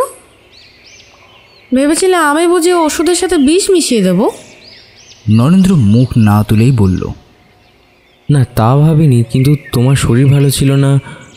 ভালোই ছিল, যদিও খবর পেলেও আমি আসতাম না, সে নিশ্চয়ই। কিন্তু আমি সেখানে যে রোগে মরে যাচ্ছিলাম এই কথাও তোমাকে চিঠিতে লিখিনি। অযথা কতগুলো মিথ্যে কথা বলে ঠাকুরজিকে বারণ করাও তোমার উচিত হয়নি। বলে সে যেমন করে এসেছিল তেমন করেই চলে গেল। নরেন্দ্র তেমনই করে খাতাটার পানে ঝুঁকে রইল, কিন্তু সমস্ত লেখা তার লেপে মুছে চোখের সামনে একাকার হয়ে রইল। কিন্তু পর্দার অন্তরাল থেকে বেরিয়ে ডাক্তারকে বলল, আপনি গগনবাবুর বাড়িতে আমার স্বামীর চিকিৎসা করেছিলেন? বুড়ো ডাক্তার চোখ তুলে ইন্দুর উদ্বেগ মলিন মুখখানির পানে চেয়ে ঘাড় নেড়ে সায় দিলেন। ইন্দু বলল, আজ একবার ওবেলা যদি দয়া করে বন্ধুভাবে এসেও তাকে দেখে যান, বড় উপকার হয়। ডাক্তার কিছুক্ষণ বিস্মিত হয়ে রইলেন। ইন্দু বুঝিয়ে বলল, আসলে ওর স্বভাব চিকিৎসা করতে চায় না। ওষুধের প্রেসক্রিপশনটা আমাকে লুকিয়ে দেবেন, তাকে একটু বুঝিয়ে বলবেন। ডাক্তার সম্মত হয়ে বিদায় নিলেন। রামটহল এসে সংবাদ দিল, বল্লভ স্যাকরা এসছে। এসেছে? তাকে এদিকে ডেকে আন। ও বল্লভ, একটু কাজের জন্য তোমায় ডেকে পাঠিয়েছিলাম। তুমি আমাদের বিশ্বাসী লোক। এই কগাছা চুড়ি একটু বিক্রি করে দিতে হবে। বড় পুরনো ধরনের চুড়ি বাবা, আর পরা যায় না। এই দামে নতুন একজোড়া কিনবো ভাবছি। হ্যাঁ মা, বেশ তো, বিক্রি করে দেবো। নিক্তি এনেছো তো? ওজন করে দেখো দেখি কত আছে। দামটা কিন্তু বাপু আমাকে কালই দিতে হবে, আমার দেরি হলে চলবে না। হ্যাঁ মা, তাই দেবো। বল্লভ চুড়ি হাতে করে বলল, এই যে একেবারে টাটকা জিনিস মা, বেচলেই তো কিছু লোকসান হবে। তা হোক বল্লভ, এই গয়নাটা আমার মনে ধরে না, আর এ সম্বন্ধে বাবুকেও কোনো কথা বলো না। বাবুদের লুকিয়ে অলংকার বেচা কেনার ইতিহাস বল্লভের অবিদিত ছিল না। সে একটু হেসে চুড়ি নিয়ে গেল। ডাক্তারবাবু 5-7 শিশি ওষুধ খেলেন, কিন্তু বুকের ব্যথা তো গেলই না। গেল না? কই, তিনি তো কিছু বলেন না। জানেন তো, ওই তার স্বভাব। কিন্তু আমি নিশ্চয়ই জানি একটু ব্যথা লেগেই আছে, তাছাড়া শরীরও তো সারছে না। ডাক্তার চিন্তা করে বললেন, দেখুন, আমার সন্দেহ হয় শুধু ওষুধে কিছু হবে না, একবার জলহাওয়া পরিবর্তন করা দরকার। তাই কেন তাকে বললেন না? বলেছিলাম একদিন, তিনি তার কিছু প্রয়োজন মনে করেন না। ইন্দু রুষ্ট হয়ে বলে ফেলল, তিনি মনে না করলেই হবে? আপনি ডাক্তার, আপনি যা বলবেন তাই তো হওয়া চাই। বৃদ্ধ চিকিৎসক একটুখানি হাসলেন। ইন্দু নিজের উত্তেজনায় লজ্জিত হয়ে বললেন, দেখুন, আমি বড় ব্যাকুল হয়ে পড়ছি। আপনি ওকে খুব ভয় দেখিয়ে দিন। ডাক্তার মাথা নেড়ে ধীরে ধীরে বললেন, এই সকল রোগে ভয় তো আছেই। ইন্দুর মুখ পাংশু হয়ে গেল। বলল, সত্যিই ভয় আছে? তার মুখের দিকে চেয়ে ডাক্তার সহসা জবাব দিতে পারল না। ইন্দুর চোখে জল এসে পড়ল। বলল, আমি আপনার মেয়ের মতো ডাক্তারবাবু, আমাকে লুকোবেন না। কি হয়েছে একটু খুলে বলুন না। ঠিক যে কি হয়েছে তা ডাক্তার নিজেও জানতেন না। তিনি নানা রকম করে যা বললেন তাতে ইন্দুর ভয় ঘুচল না। সে ঘরে ফিরে এসে কাঁদতে লাগল। বিকেলবেলা নরেন্দ্র হাতের কলমটা রেখে দিয়ে খোলা জানলার বাইরে চেয়েছিল। ইন্দু ঘরে ঢুকে কাছেই একটা চৌকি টেনে এনে বসল। নরেন্দ্র একবার মুখ ফিরিয়ে আবার সেই দিকেই চেয়ে রইল। কিছুদিন থেকে ইন্দু টাকা চায়নি। আজ সে যে কী জন্য এসে বসল তা নিশ্চয়ই অনুমান করে তার বুকের ভেতরটা টিপ টিপ করতে লাগলো। কিন্তু ইন্দু টাকা চাইল না। বলল, ডাক্তারবাবু বললেন ব্যথাটা যখন ওষুধেও যাচ্ছে না তখন হাওয়া বদলানো দরকার। একবার কেন বেড়াতে যাও না? নরেন্দ্র সত্যি চমকে উঠল। বহুদিন পরে বড় স্নেহের ধন যেন কোথায় লুকিয়ে তাকে ডাক দিল। ইন্দুর এই কণ্ঠস্বর সে তো ভুলেই গিয়েছিল। তাই মুখ ফিরিয়ে হতবুদ্ধির মতো চেয়ে খানিকক্ষণের জন্য কি যেন মনে মনে খুঁজতে লাগলো। ইন্দু বলল, কি বলো? তাহলে কালই গুছিয়ে নিয়ে বেরিয়ে পড়া যাক। বেশি দূরে কাজ নেই, এই বদ্রীনাথের কাছে। আমরা দুজন, কমলা আর ঝি। রামটহল পুরনো বিশ্বাসী লোক, বাড়িতেই থাক। সেখানে একটা ছোট্ট বাড়ি নিলেই হবে। তাহলে আজ থেকেই গুছোতে আরম্ভ করুক না কেন ওরা? যে কোনো প্রকার খরচের কথাতেই নরেন্দ্র ভয় পেত। এই একটা বড় রকমের ইঙ্গিতে তার মেজাজ একেবারে বিগড়ে গেল। প্রশ্ন করল, এই ডাক্তারকে এখানে আসতে বলল কে? ইন্দু জবাব দেওয়ার আগেই সে পুনরায় বলল যে বিমলাকে বলো তার পিছনে ডাক্তার লাগিয়ে উত্ত্যক্ত করবার কোনো দরকার নেই। সে ভালো আছে। বিমলা প্রচ্ছন্ন থেকে ডাক্তার পাঠাচ্ছে। বিমলাই সব। ইন্দু অন্তরে আঘাত পেল, কিন্তু চাপা দিয়ে বলল, কিন্তু তুমি তো সত্যিই ভালো নেই। ব্যথা তো সারেনি। সেরেছে। তা হলেও শরীর সারেনি, বেশ দেখতে পাচ্ছি। আচ্ছা, একবার ঘুরে এলে আর যাই হোক, মন্দ তো কিছু হবে না। নরেন্দ্র ভিতরে বাইরে এমন জায়গায় উপস্থিত হয়েছিল যেখানে সহ্য করবার ক্ষমতা নিঃশেষ হয়ে গিয়েছিল। তবুও ধাক্কা সামলে বলল, আমার ঘুরে বেড়াবার মতন সামর্থ্য নেই। কিন্তু জেদ করে বলল, সে হবে না, প্রাণটা তো বাঁচানো চাই। এই জেদটা ইন্দুর পক্ষে এতই নতুন যে নরেন্দ্র সম্পূর্ণ ভুল করল। তার নিশ্চয়ই মনে হলো তাকে ক্লেশ দেওয়ার এটা একটা অভিনব কৌশল মাত্র। এতদিনের ধৈর্যের বাঁধন তার নিমিষে ছিন্ন হয়ে গেল। সে চেঁচিয়ে উঠল, কে বলল প্রাণ বাঁচাতে হবে? চাই না আমার। তোমার পায়ে পড়ি ইন্দু, এবার আমায় রেহাই দাও, আমি একটু নিঃশ্বাস ফেলে বাঁচি। স্বামীর কাছে কটু কথা শোনা ইন্দু কল্পনা করতেও পারত না। সে কেমন যেন জড়সড় হতবুদ্ধি হয়ে গেল। কিন্তু নরেন্দ্র জানতে পারল না।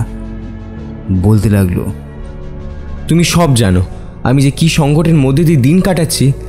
সমস্তটা জেনেও তুমি আমাকে কষ্ট দেওয়ার জন্য বারবার খোঁজাচ্ছ কেন? কি করেছি তোমার? কি চাও তুমি ঠিক করে বলো তো? ইন্দু ভয়ে বিবর্ণ হয়ে চেয়ে রইল। একটা কথাও তার মুখ দিয়ে বেরোল না। চেঁচামেচি উত্তেজনা নরেন্দ্রের পক্ষে যে কীরূপ অস্বাভাবিক তা এইবার সে নিজেই টের পেল। কণ্ঠস্বর নত করে বলল, বেশ, স্বীকার করলাম আমার হাওয়া বদলানোর দরকার, কিন্তু কি করে যাব? টাকা কোথায় পাবো? সংসারে খরচ জোগাতেই তো আমার প্রাণ বেরিয়ে যাচ্ছে। ইন্দু নিজে কোনোদিন ধৈর্য শিক্ষা করেনি। অবনত থাকলে তার মাথা কাটা যেত। আজ কিন্তু সে ভয় পেয়েছিল। নম্র কণ্ঠে বলল, টাকা নেই বটে, কিন্তু অনেক টাকার গয়না তো আমাদের আছে। আছে, কিন্তু আমাদের নেই। ওটা তোমার আছে। তোমার বাবাই তোমাকে দিয়েছিলেন। আমার তাতে এক বিন্দুও অধিকার নেই, আর এই কথা তুমি আমার থেকে ঢের বেশি জানো। বেশ, তা না নাও, আমি নগদ টাকা দিচ্ছি। কোথায় পেলে? সংসার খরচ থেকে বাঁচিয়েছ? এটা চুরি বিক্রির টাকা। ইন্দু সহজে মিথ্যে বলতে পারত না। এতে তার বড় অপমান বোধ হতো। আজ কিন্তু সে মিথ্যে বলল। নরেন্দ্র মুখের ভাব ভয়ানক কঠিন হলো। ধীরে ধীরে বলল, তাহলে তা রেখে দাও, গয়না গড়িও। আমার বুকের অনেক রক্ত জল করে যা জমা হয়েছে তা এইভাবে নষ্ট হতে পারে না। কিন্তু কখনো তোমাকে কোনো খারাপ কথা বলিনি আমি, চিরদিনই শুধু শুনে এসেছি। কিন্তু তুমি না সেদিন দম্ভ করে বলেছিলে কখনো মিথ্যে বলো না। ছি!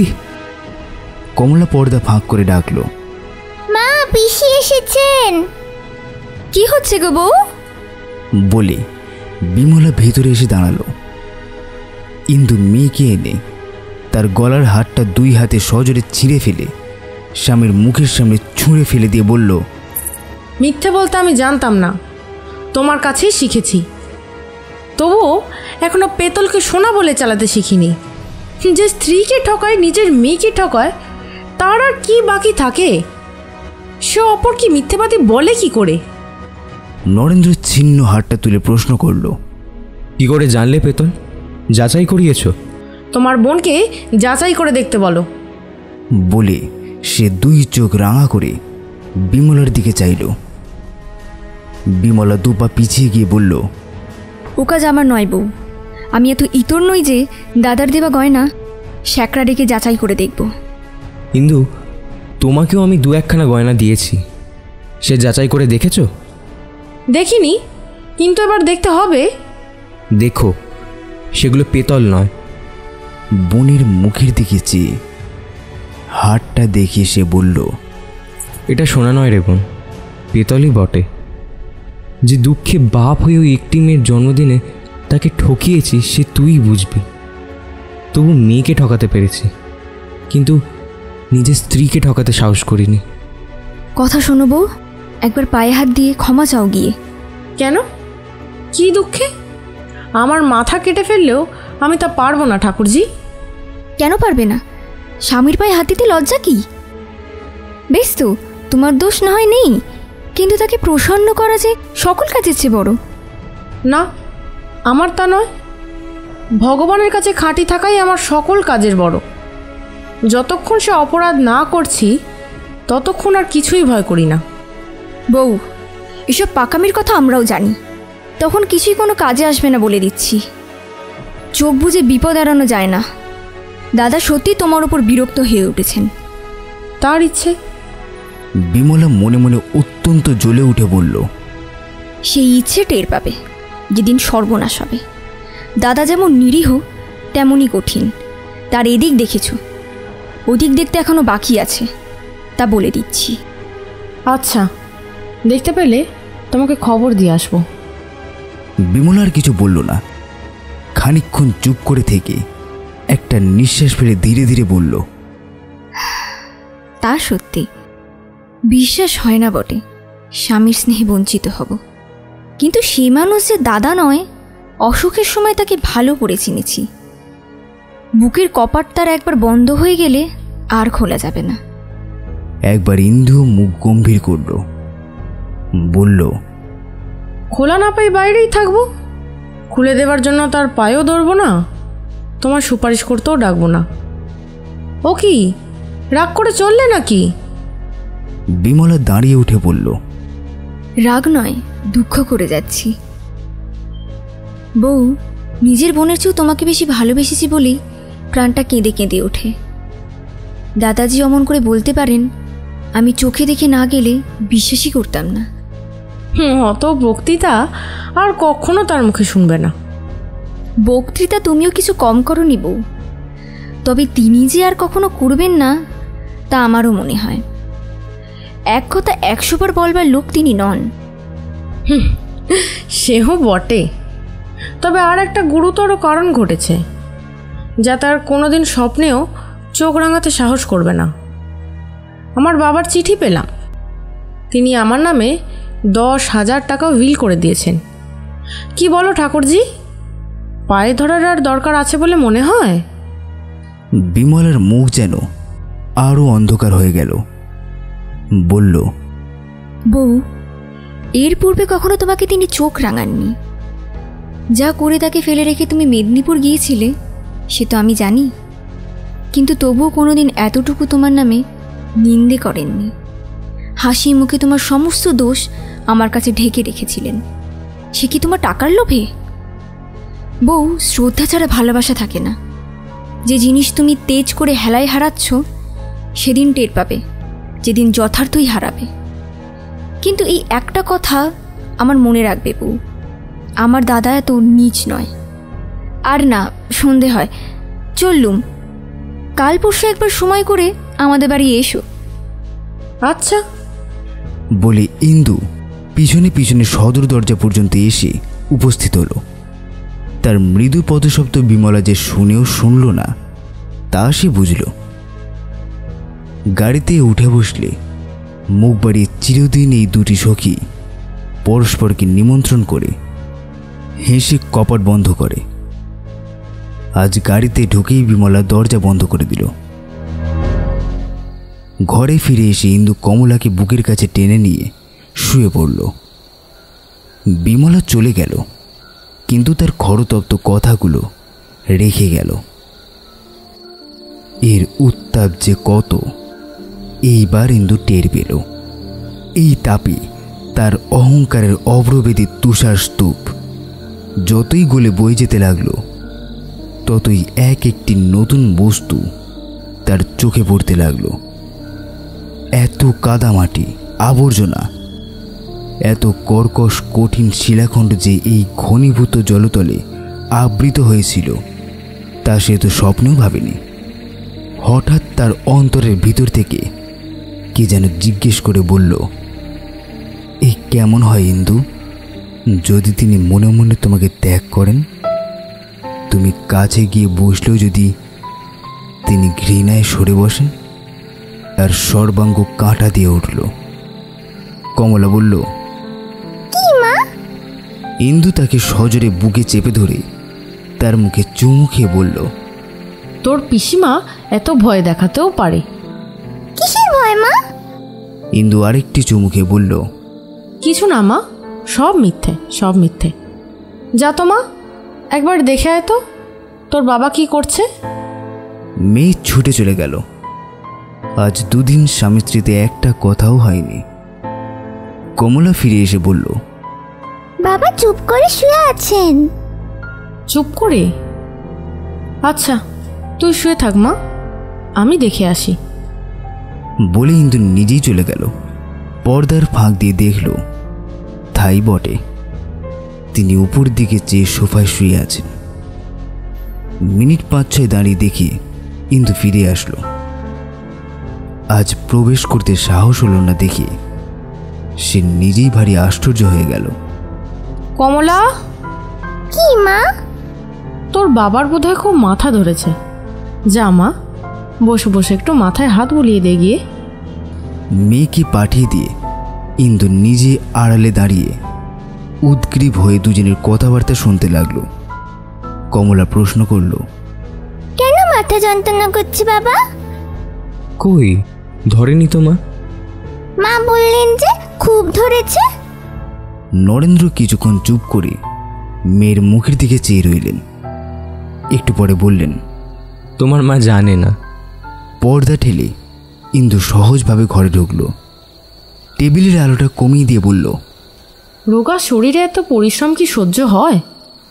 যা তো মা কমলা, ও ঘর থেকে ওডিকোলনের শিশিটা নিয়ে আয়, আর রামটহলকে একটু বরফ কিনে আনতে বল গিয়ে। মেয়েকে তুলে দিয়ে মাথার সামনে এসে বসল। চুলের মধ্যে হাত দিয়ে বলল, আগুন উঠছে যেন। নরেন্দ্র চোখ বুজে রইল, কিছুই বলল না। ইন্দু নীরবে মাথায় হাত বুলিয়ে দিতে দিতে খানিক ঝুঁকে সস্নেহ কণ্ঠে জিজ্ঞেস করল, আজ বুকের ব্যথাটা কেমন আছে? তেমনই। বেড়ে গেলে কি হবে বলো তো? নরেন্দ্র চোখ মেলে শ্রান্ত কণ্ঠে বলল, আমার শরীরটা ভালো নেই, একটু চুপ করে থাকতে চাই ইন্দু। এই কথার এই জবাব? ইন্দু তড়িৎ বেগে উঠে দাঁড়িয়ে বলল, তাই থাকো, আমার ঘাট হয়েছে তোমার ঘরে ঢুকেছিলাম। দরজার কাছে এসে হঠাৎ দাঁড়িয়ে বলল, নিজের প্রাণটা নষ্ট করে আমাকে শাস্তি দিতে পারবে না। এই চিঠিখানা পড়ে দেখো, বাবা আমাকে 10,000 টাকা বিল করে দিয়েছে।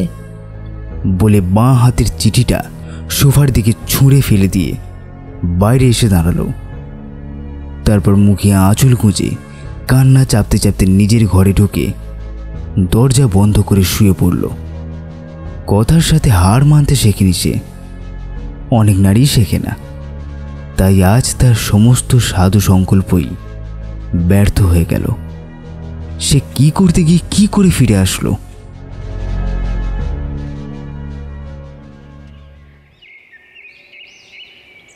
ও কি ঠাকুরজি, তুমি কাঁদছিলে নাকি? চোখ দুটো তো তোমার জবা ফুলের মতো হয়ে গেছে।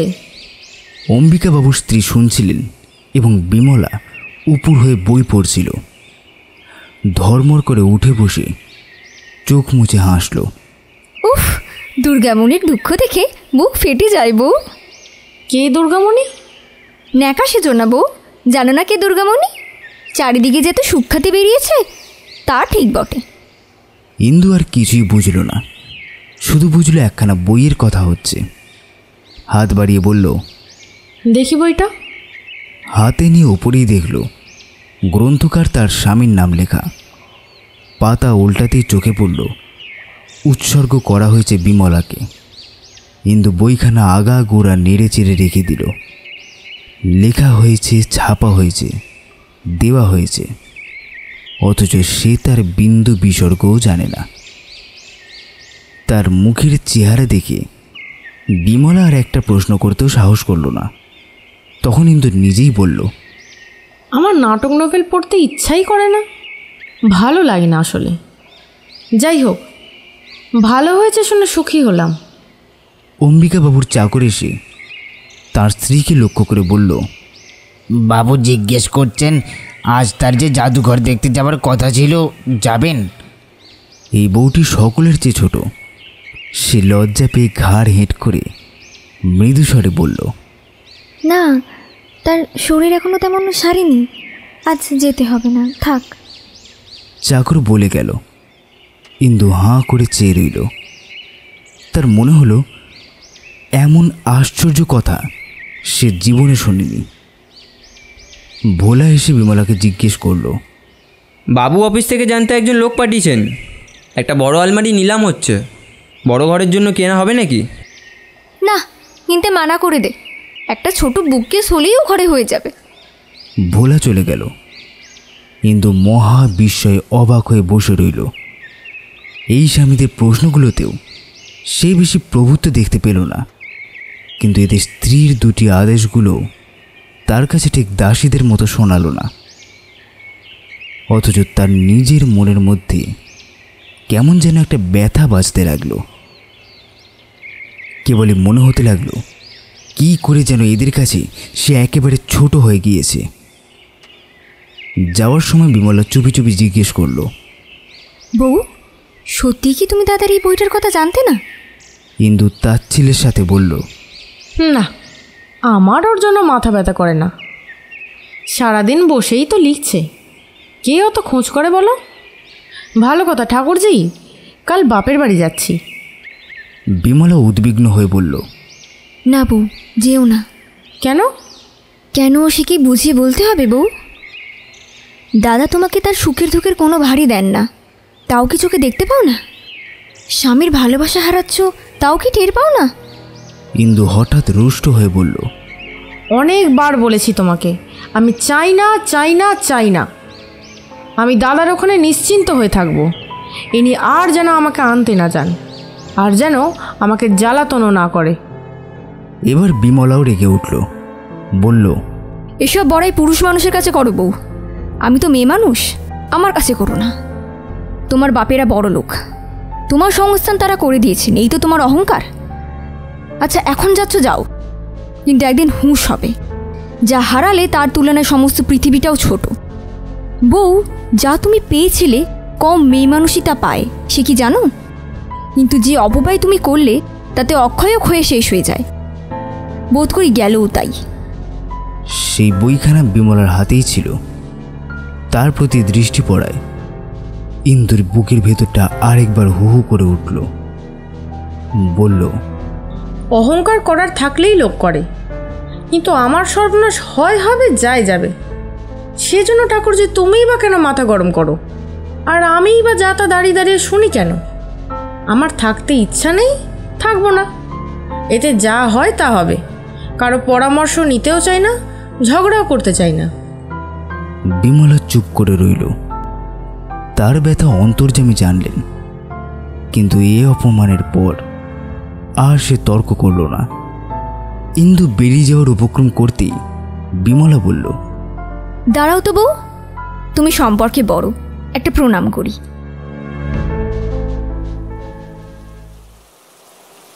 সেদিন সন্ধ্যা থেকে সমস্ত আকাশ ঝেপে মেঘ করে বৃষ্টি পড়তে লাগলো। ইন্দু মেয়ে নিয়ে বিছানায় এসে শুয়ে পড়ল। আজ তার ছোট ভগ্নিপতি এসেছিলেন। পাশের ঘর থেকে তাকে খাওয়ানো দাওয়ানো, গল্পগুজের অস্ফুট কলধ্বনি যত ভেসে আসতে লাগলো, ততই কিসের অব্যক্ত লজ্জায় তার বুক ভরে উঠতে লাগলো। 3 মাস হতে চলল সে মেদিনীপুরে এসছে। ছোট বোনও এসছে। তার স্বামী এই 2 মাসের মধ্যেই শান্তিপুর থেকে অন্তত 5-6 বার আসা যাওয়া করলেন, কিন্তু নরেন্দ্র একটি বারও আসলেন না। একখানা চিঠি লিখেও খোঁজ করলেন না। কিছুদিন থেকে ব্যাপারটার উপর সকলেরই দৃষ্টি পড়েছে এবং প্রায় আলোচনা হচ্ছে। ছোট ভগ্নিপতির ঘরে সকলের সামনে পাছে এই কথাটাই উঠে পড়ে, এই ভয় ইন্দু অসময়ে পালিয়ে ঘরে ঢুকেছিল। স্বামী আসেন না, তার অবহেলায় বেদনা কত, সে ইন্দুর নিজের কথা, সে যাক, কিন্তু এতে যে এত ভয়ানক লজ্জা, এ কথা সে তো একদিনও কল্পনা করেনি। ভ্রূণ হত্যা, নারী হত্যার মতো এ যে কেবল লুকিয়ে ফিরতে হয়, মরে গেলেও যে স্বীকার করা যায় না যে স্বামী ভালোবাসে না। এতদিন স্বামীর ঘরে স্বামীর পাশে বসে তাকে টেনে পিটে নিজের সম্ভ্রম ও মর্যাদা বাড়িয়ে তুলতেই সে অহরহ ব্যস্ত ছিল, কিন্তু এখন পরের ঘরে চোখের আড়ালে সমস্তই যে ভেঙে ধসে পড়ছে, কি করে সে খাড়া করে রাখবে? আজ ভগ্নিপতি আসার পর থেকে যেই তার দিকে চাইছে, তার মনে হচ্ছে তাকে করুণা করছে। কমলাকে কেউ তার পিতার কথা জিজ্ঞেস করলে কিন্তু মরমে মরে যায়। বাড়ি ফিরবার প্রশ্ন করলে লজ্জায় মাটিতে মিশে যায়। অথচ আসবার আগে স্বামীকে সে অনেকগুলো মর্মান্তিক কথা বলেই এসছিল। প্রতিপালন করার ক্ষমতা থাকলে যেন নিয়ে আসে। হঠাৎ ইন্দুর মোহের ঘোর কেটে গেল। কমলা, কাঁদছিস কেন মা? কমলা রুদ্ধস্বরে বলল, বাবার জন্য মন কেমন করছে। ইন্দুর বুকের ওপর যেন হাতুড়ির ঘা পড়ল। সে মেয়েকে প্রাণপণে বুকে চেপে ধরে ফুঁপিয়ে কাঁদতে লাগলো। বাইরের প্রবল বাড়ি বসন তার লজ্জা রক্ষা করল। মেয়ে ছাড়া এ কান্নার কেউ শুনতে পেল না। তার মা শিখিয়ে দিলেন কিনা জানি না, পরদিন সকাল থেকেই কমলা পিতার কাছে যাওয়ার জন্য বায়না ধরে বসল। প্রথমে ইন্দু অনেক তর্জন গর্জন করে শেষে দাদাকে এসে বলল যে কমলা কিছুতেই থামে না, কলকাতায় যেতে চায়। দাদা বললেন, থামবার দরকার কি বোন, কাল সকালেই তাকে নিয়ে যা। কেমন আছে নরেন? সে আমাকে তো চিঠিপত্র লেখেই না, তোকে লেখে তো? ইন্দু ঘাড় হেঁট করে বলল, বা বা বা, বেশ বেশ, তা ভালো আছে তো সে? আছেন। বিমলা অবাক হয়ে গেল। কখন এলে বউ? এই আসছে। বৃত্ত গাড়ি থেকে ইন্দুর তরঙ্গ নামিয়ে আনল।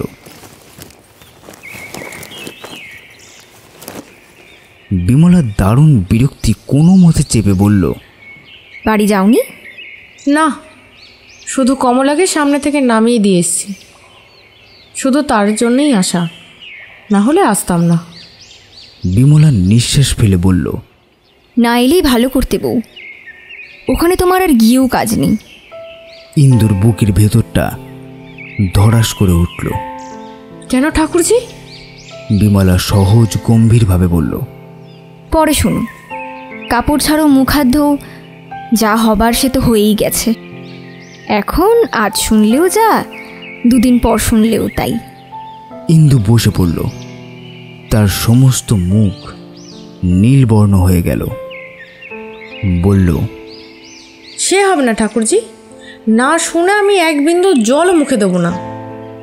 তাকে দেখতে পেয়েছি, তিনি বেঁচে আছেন, তবুও সেখানে গিয়ে আমার কাজ নেই কেন? বিমলা খানিক থেমে দীর্ঘ নিঃশ্বাস ফেলে বলল, সত্যি ও বাড়িতে তোমার কোনো জায়গা নেই। এখন তোমার পক্ষে এখানেও যা, বাপের বাড়িতেও তাই। ও বাড়িতে তুমি থাকতে পারবে না। ইন্দু কান্না চেপে বলল, আর সইতে পারি না ঠাকুরজি। কি হয়েছে খুলে বলো। বিয়ে করেছেন? বিশ্বাস হয়? কিছুতেই না। আমার অপরাধ যত বড়ই হোক, কিন্তু কিন্তু তিনি অন্যায় কিছুতেই করতে পারেন না।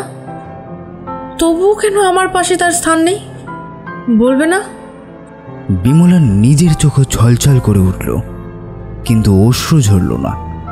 বলল, বউ, আমি ভেবে পাই না কি করে তোমাকে বোঝাবো। সেখানে আর তোমার কোনো স্থান নেই। শম্ভুবাবু দাদাকে জেলে দিয়েছিল। ইন্দুর সর্বাঙ্গ কাঁটা দিয়ে উঠল। তারপরে? আমরা তখন কাশিতে। শম্ভুবাবু টাকা জোগাড় করবার 2 দিন সময় দেয়, কিন্তু 4000 টাকা জোগাড় হয়ে ওঠে না। ধরে নিয়ে যাবার পরে দাদা ভোলাকে আমার কাছে কাশিতে পাঠান, কিন্তু আমরা তখন এলাহাবাদে চলে যাই। সে ফিরে আসে, আবার যায়, এইরকম করে 10 দিন দেরি হয়ে যায়। তারপরে আমি ফিরে আসি। আমার কাছেও তখন নগদ টাকা ছিল না। আমার গয়নাগুলো বাঁধা দিয়ে 11 দিনের পর দাদাকে বাড়ি নিয়ে আসি। তোমার কাছেও 4-5 হাজার টাকার গয়না আছে বউ। মেদিনীপুরও দূর নয়। তোমাকে খবর দিতে পারলে এইসব কিছুই হতো না। দাদা বরং 10 দিন জেলে ভোগ করলেন, কিন্তু তোমার কাছে হাত পাতলেন না। আর তোমার তার কাছে গিয়ে কি হবে? অনেক সুখী তো তুমি দিলে, এবার মুক্তি দাও। তিনিও বাঁচুন, তুমিও বাঁচো। ইন্দু এক মুহূর্ত মাথা হেঁট করে বসে রইল। তারপর একে একে গায়ের সমস্ত অলংকার খুলে ফেলে বিমলার কাছে ধরিয়ে দিয়ে বলল, এই নিয়ে তোমার নিজের জিনিস উদ্ধার করে নাও ঠাকুরজি। আমি তার কাছে চললাম। তুমি বলছিলে না স্থান হবে না, কিন্তু আমি বলছি এই বাড়িই তার পাশে আমার যথার্থ স্থান হবে। যা এতদিন আমাকে আলাদা করে রেখেছিল, এখন তাই তোমার কাছে ফেলে দিয়ে আমি নিজের স্থান নিতে চললাম। কাল একবার যেও ভাই, গিয়ে তোমার দাদার বউকে দেখে এসো। চললাম। এই বলে ইন্দু গাড়ির জন্য অপেক্ষা না করেই বেরিয়ে গেল। ওরে ভোলা, সঙ্গে যা বলে বিমলা চোখ মুছে পেছনে পেছনে দরজায় এসে দাঁড়ালো।